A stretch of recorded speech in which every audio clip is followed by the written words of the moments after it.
Laisse parler les gens avec Aline Ruel. Et on trouvera un titre de lui bien chaque soir de la semaine pour bien commencer nos émissions ensemble. Je vous le disais, on va reparler ce soir de Loïc Liber, hein, vous le savez bien, un groupe de soutien aux soldats guadeloupéens blessés à Montauban. Dans cette attaque, eh bien, 2 de ses camarades du 17e RGP, le régiment de génie parachutiste, ont trouvé la mort. Hein. Lui est toujours hospitalisé à Toulouse. Son état est grave, hein, puisqu'il a notamment été touché à la moelle épinière. Nous le soutenons ici, hein, vous le savez, nous parlons de lui. Et un auditeur que vous connaissez bien, Kant, a créé un groupe de soutien. Il a aussi des nouvelles du militaire guadeloupéen. Kant, bonsoir. Oui, bonsoir Aline. Eh bien, merci d'être avec nous. C'est tout à fait normal. C'est tout à fait normal. Donc, je dirais bonsoir aux auditrices et aux auditeurs. Écoutez, tout d'abord, je voudrais dire notre tristesse pour le drame qui s'est déroulé à Astin. Hein. Cette petite fille qui a été tuée lors de l'effondrement du plancher d'une salle. D'après ce que j'ai compris, ces gens-là étaient en train de prier. Et donc on est de tout cœur avec la famille et on partage leur tristesse. C'est vraiment touchant. Surtout quand ce sont des enfants qui sont victimes de choses vraiment inexplicables. Exactement, une enquête est en cours et on va se tenir bien sûr informé, mais nos pensées vont vers ceux qui ont été touchés par ce drame et également ceux qui sont blessés parce qu'ils sont assez nombreux. Alors quand je le disais, vous avez créé ce groupe de soutien, on va prendre après des nouvelles de Loïc Liber, mais vous avez décidé de créer ce groupe sur Facebook, on va citer le réseau social quand même. Alors, qu'est-ce qui vous a poussé à créer ce groupe de soutien ? Écoutez, tout de même, Aline, est-ce que vous me permettez quand même de profiter de ce moment pour renouveler nos condoléances aux familles qui ont perdu des êtres chers justement dans cet acte terroriste, dans ces actes terroristes, notamment dans la fusillade de Montauban qui concerne Loïc Liber, pas seulement, puisque 3 soldats ont été tués, le 11, le 15 et le 15 mars. Et ce sont des compagnons d'armes aussi de Loïc Liber.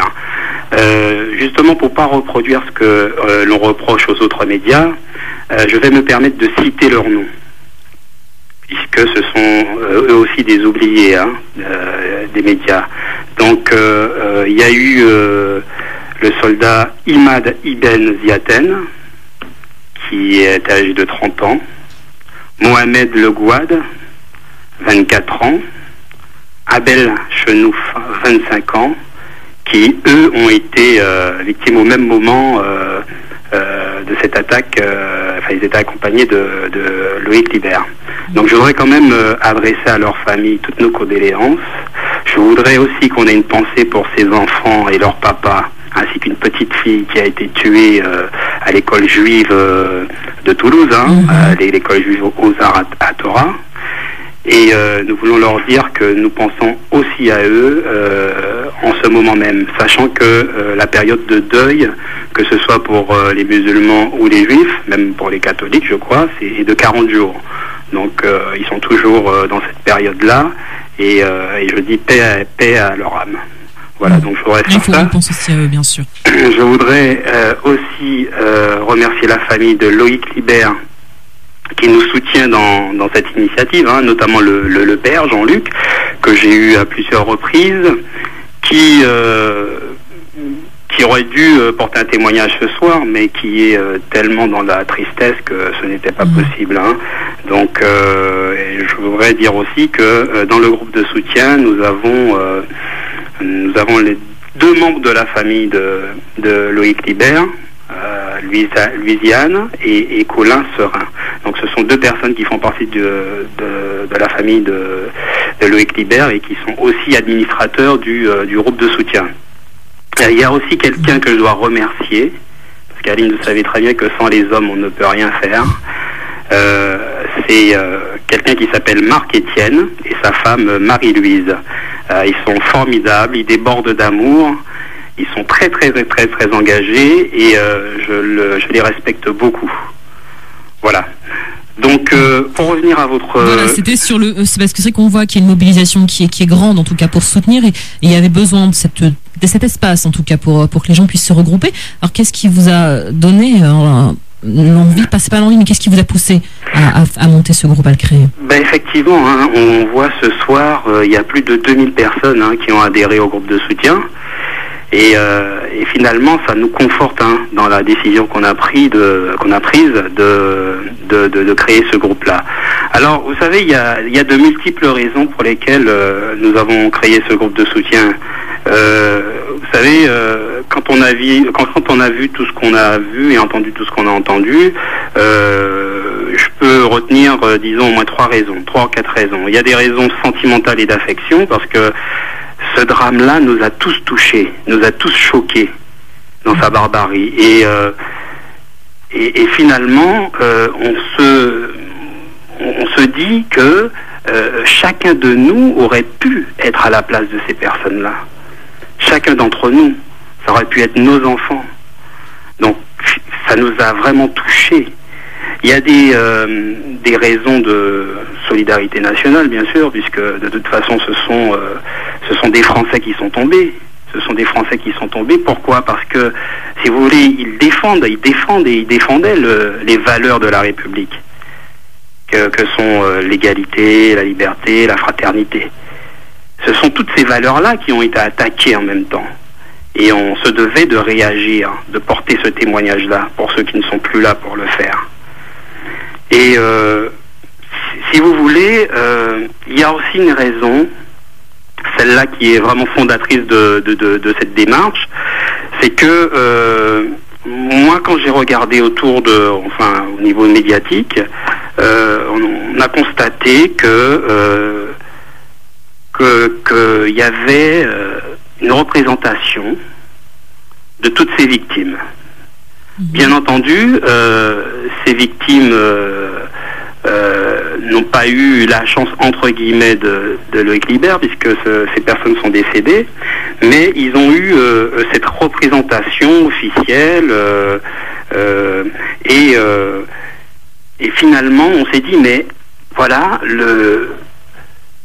la communauté juive a été représentée par le grand rabbin de France, la communauté musulmane a été représentée par le recteur de la mosquée de Paris, et finalement il y avait une espèce d'absence comme ça d'image de la représentation de la communauté antillaise ou plus généralement des Noirs de France. Je dis Noirs de France parce que dernièrement il y a eu un très très bon documentaire sur les Noirs de France et sur la représentation, et là on n'a pas eu cette représentation là. Donc manifestement cela m'a choqué, cela m'a vraiment choqué, et je me suis dit pourquoi cette situation, pourquoi sommes-nous dans cette situation là, pourquoi il n'y a pas de représentation? Alors je voudrais dire que je ne mets pas en cause les institutions que nous avons, les associations, les délégations ou les ministères, puisque je sais que effectivement on a poussé un petit coup de gueule, on a fait les choses, mais je sais, pour m'être entretenu avec la famille, que le président de la République leur a rendu visite. Marie-Luce Panchard leur a rendu visite, d'autres ministres aussi leur ont rendu visite, donc il y a eu une prise en charge de la famille. Mais mon combat est surtout sur le plan médiatique, parce que sur le plan médiatique c'est quelque chose d'essentiel, puisque la visibilité est quelque chose de fondamental dans notre société. Quand vous n'êtes pas visible, vous n'existez pas. Et finalement, dans l'abondance des images qu'il y a eu sur les médias, nous étions absents, donc nous n'existions pas. Alors, la seule solution, c'était quoi? C'est de se prendre en main. La seule solution, c'est de se prendre en main, c'est d'être acteur de nous-mêmes. Donc il fallait trouver un moyen de se représenter, de nous représenter. Et effectivement, l'Internet, Facebook entre autres, est un média très très connu à travers le monde et très très consulté. Et tout va très vite aussi. Voilà, et ça va très vite. Il y a une facilité pour créer un mouvement. Bon, par contre, pour diffuser l'information, ça reste toujours pas pareil. Il faut que ça soit un travail de fond. Et justement, les personnes que je vous ai citées ont été déterminants dans ce travail-là. Si aujourd'hui on a pu faire participer plus de 2000 personnes, c'est que il y a eu un vrai travail derrière tout cela, des nuits blanches, et c'est pour ça que je les ai remerciés au tout début. Alors, c'est vrai que le nom de ce groupe, soutien à Loïc Liber, mais il y a également un côté, entre parenthèses, blessé gravement lors d'un attentat terroriste. Ce sont des mots forts que vous avez choisis pour le nom de ce groupe. Oui, Aline, parce que je considère que toutes les personnes qui ont été victimes de cet attentat l'ont été, premièrement parce qu'ils étaient français, parce que c'est la France qui a été attaquée. Deuxièmement, parce qu'ils représentaient quelque chose, cette espèce de cohésion qu'on veut absolument faire exploser dans cette société française, qui est, si vous voulez, la diversité, ce qu'on appelle la diversité entre guillemets. Parce que ce n'est pas un hasard si on a choisi des militaires, parce que là c'est la République qu'on attaque. Ce n'est pas un hasard si on a choisi des personnes de type maghrébin, des personnes, une personne noire, et ensuite des personnes de confession juive. On voit très bien à travers ces actes de barbarie, on voit bien que ce qui est touché, c'est le fondement de la République, la laïcité. On voit bien que dans cette attaque-là, on voulait lancer un message fort à la France. Et en même temps, envoyer un message à ceux qui la composent. Puisque ce sont des Maghrébins, ce sont des Noirs, ce sont des Juifs. Pour dire finalement que, pour pousser les gens à une espèce de repli identitaire, et que finalement, que chacun puisse se regarder différemment, que chacun puisse développer leurs propres arguments et ne pas aller vers la cohésion. Parce que là, c'est la cohésion sociale qui a été touchée en même temps. Et aussi, je voudrais dire que on a considéré que l'acte touchant l'école juive était un acte antisémite. On n'a pas considéré que l'acte touchant Loïc Liber était un acte, pour moi, négrophobe, enfin anti-négroïde. Et l'acte qui a touché ses compagnons, ses militaires, étaient des actes anti-maghrébins. Tout cela, pour moi, doit être qualifié et on doit reconnaître, cela, parce que ne pas le reconnaître, c'est ne pas reconnaître les victimes dans le sort qui leur a été réservé. Alors une question pour vous, c'est un auditeur qui nous la pose. Quand c'est ce groupe, en fait, on a parlé de groupe de soutien, donc la réponse est assez évidente, mais justement à quoi est-ce qu'il sert? Les gens mettent des messages, mais pour les gens, c'est qu'ils ne connaissent pas forcément Facebook, les gens mettent des messages, des prières aussi pour Loïc? Oui, tout à fait. Écoutez, nous, quand on a créé ce groupe, on n'a pas donné d'orientation. On a dit que les gens pouvaient exprimer de différentes manières leur soutien à la famille et à Loïc Liber. Et on a vu qu'il y avait une espèce de convergence. La plupart des gens mettaient des messages à consonance religieuse. Les gens étaient dans la prière, ils ont choisi cette expression-là, et apparemment, elle s'est imposée au plus grand nombre. Mais vous savez, la prière, c'est quelque chose d'intéressant, puisqu'elle permet justement cette communion. Et vous savez, on a l'impression que parce que j'ai eu ces remarques-là, on me dit oui, c'est quelque chose de religieux, c'est un groupe religieux. Non, il y a toutes sortes de personnes sur ce groupe de soutien. Il y a des athées, des personnes qui croient en Dieu, des personnes qui croient en je ne sais pas quoi, mais et c'est assez varié. Mais ce que je voudrais dire, c'est que il faut savoir ce qu'on entend par prière. Parce que bon, si vous posez la question à des chrétiens, ils vont vous dire prier signifie demander quelque chose à Dieu. Ils vont vous dire ça. Mais pour eux, c'est demander à Dieu quelque chose. Quand on en a besoin, on l'obtient. Il faut le demander. Et la façon de le demander à Dieu, c'est par la prière. En quelque sorte, c'est laisser notre âme se tourner vers Dieu. Et finalement, pour les chrétiens, la prière, c'est une espèce de moment où le ciel et la terre s'embrassent pour communier. Donc, ça représente cela pour les chrétiens. Mais la prière, c'est autre chose aussi. La prière, de toute façon, ça reste valide, même pour les athées. Parce que prier, c'est exprimer un souhait. Donc, que l'on soit chrétien ou athée, on a tous des souhaits à faire exaucer. Donc, pour moi, la prière, c'est un principe qui utilise la parole et vous savez que même quand on est on a l'esprit cartésien scientifique, on exprime la prière. Je vous rappelle que le premier à l'avoir dit, c'était René Descartes. Il l'a exprimé avec quoi? Avec le cogito ergo sum. Ça veut dire je pense donc je suis. Donc là, on constate finalement que la pensée, elle est créatrice. Et finalement, le verbe, c'est-à-dire les paroles qu'on utilise, en est l'expression. Donc la prière, c'est quelque chose qui est utilisé sous une forme ou une autre, que ce soit par les chrétiens, que ce soit par les athées, et qui inscrit, si vous voulez, dans le matériel, ce qui est immatériel, c'est-à-dire la pensée. Donc pour ce donc groupe, voilà. il y a des prières, mais également toute autre chose, on a vu d'autres messages de soutien qui n'étaient pas des prières. Il y a toutes sortes de messages, et tous les messages vont dans le bon sens.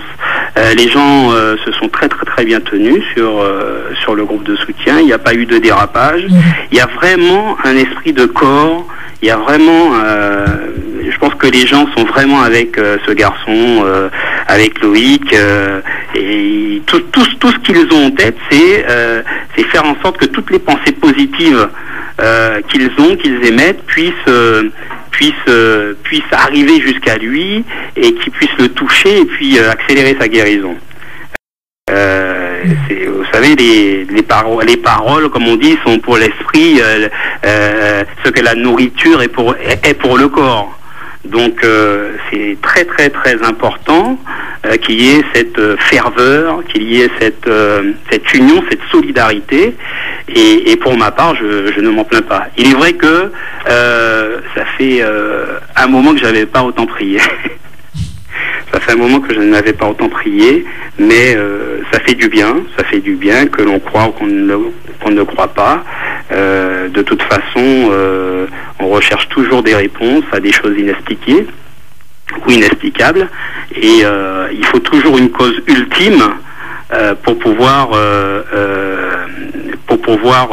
si vous voulez, expliquer les choses. Donc Dieu est la cause ultime, et quand on n'a pas d'explication aux choses qui nous arrivent. Quand on va se retrouver dans un instant, on accueillera d'ailleurs Emmanuel à l'antenne, et puis des messages sur le Tropique Direct. On vous retrouve dans un tout petit instant, puis n'hésitez pas si vous voulez intervenir, 01 46 48 17 01 tout de suite. Allez, poursuivons notre émission, et nous parlons de Loïc Liber, parce que nous n'oublions pas que nous le soutenons, et notamment de ce groupe de soutien créé sur Facebook par Kant. Il est avec nous pour en discuter. Il y a beaucoup de messages, et puis on va accueillir deux auditeurs dans un instant pour discuter avec lui. Kant, alors on a Pat notamment qui dit: salut Kant, bravo pour ton initiative, mais prier, ce n'est pas demander à Dieu, nous dit encore Pat. Prier, c'est être en communion avec Dieu, c'est être un avec lui par l'esprit, puisque Dieu est esprit. Voilà ce que nous écrit Pat sur le Tropique Direct. On a également Hibiscus qui vous dit: bonne initiative Kant, c'est bien de citer les autres, mais sur les radios musulmanes, il ne parle ni de Loïc Liber, ni de l'ingénieur martiniquais capturé illégalement au Sahel. D'ailleurs, on a bien sûr une pensée pour Thierry Doll, retenu otage par Hakimi depuis septembre 2010. Voilà, des messages pour vous, Kant, notamment. Effectivement, je voudrais dire, je vais commencer par le dernier message. C'est que je l'ai dit au départ, je lui ai dit: il ne faut pas faire aux autres ce que l'on ne voudrait pas que l'on vous fasse. C'est-à-dire qu'on ne va pas reprocher aux médias de ne pas parler de nous, alors que nous parlerons pas d'eux. Donc, c'est la responsabilité de chaque personne de savoir ce qui est bon pour lui ou ce qui n'est pas bon. Il me semble que dans une société où on veut le vivre ensemble, la cohésion sociale, il est parfaitement normal que des problèmes du voisin vous intéressent. Sinon, quand le problème du voisin sera trop important pour lui, il viendra chez vous. Donc je pense qu'il vaut mieux s'occuper du problème du voisin avant qu'il n'arrive chez vous. Pour Pat, que je remercie, il sait pourquoi, je le remercie. Effectivement, il a raison pour la prière. Effectivement, la prière ne fait pas descendre Dieu jusqu'à nous, elle nous élève jusqu'à lui. Et je lui dis merci pour m'avoir rectifié. Et voilà. D'accord. Alors on va accueillir Emmanuel tout de suite qui voulait intervenir. Bonsoir Emmanuel. Oui, bonsoir Aline. Emmanuel à l'appareil. Oui. Bonsoir, Ken, te salue. Oui, salut. Alors, bravo. Sincèrement, bravo. C'est là que je vois vraiment la solidarité en exergue, prend toute sa grandeur, prend toute sa dimension et gagne du terrain. Pourquoi? Parce qu'effectivement, si nous ne le faisons pas face à ces médias, les médias qui nous dirigent, nous ne sommes pas tout le temps existants. Et donc, si nous ne prenons pas les choses à bras le corps, comme tu l'as dit, bien quand, je ne vais pas revenir là-dessus, tu as bien étayé la chose, tu as bien brossé le tableau que cela représente, celui de voir Loïc Dubout.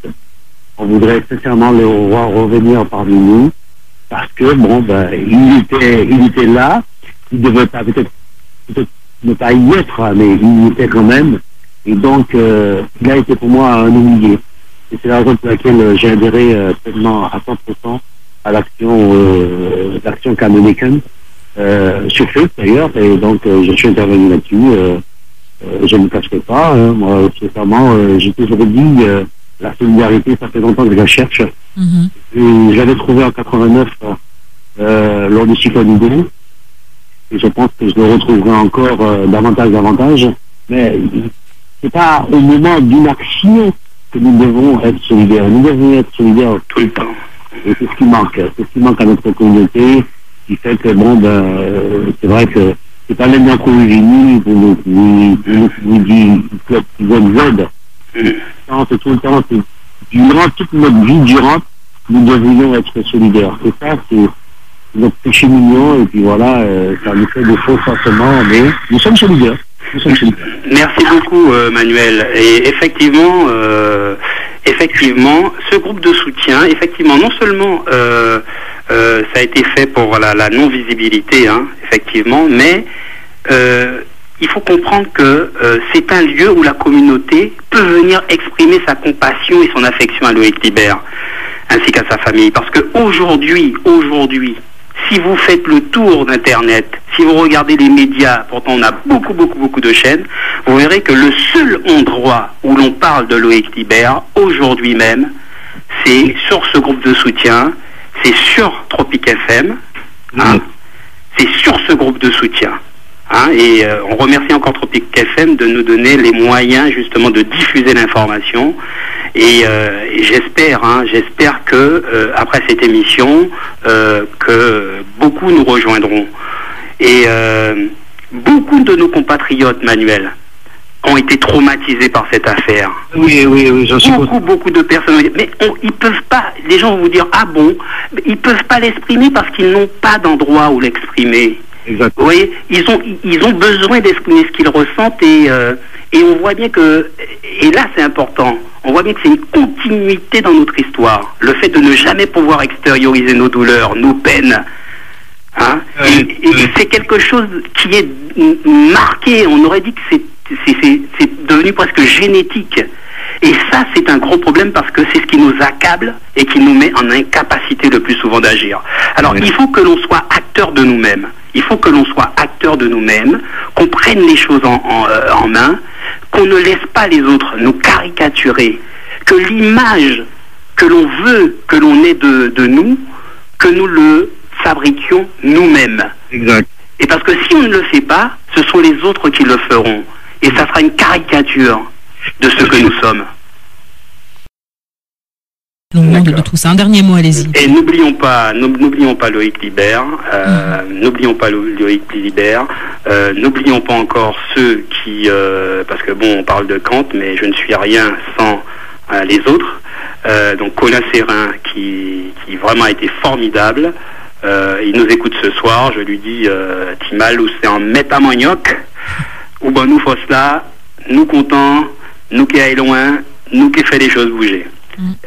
Louisiane Serin aussi, la cousine de Loïc.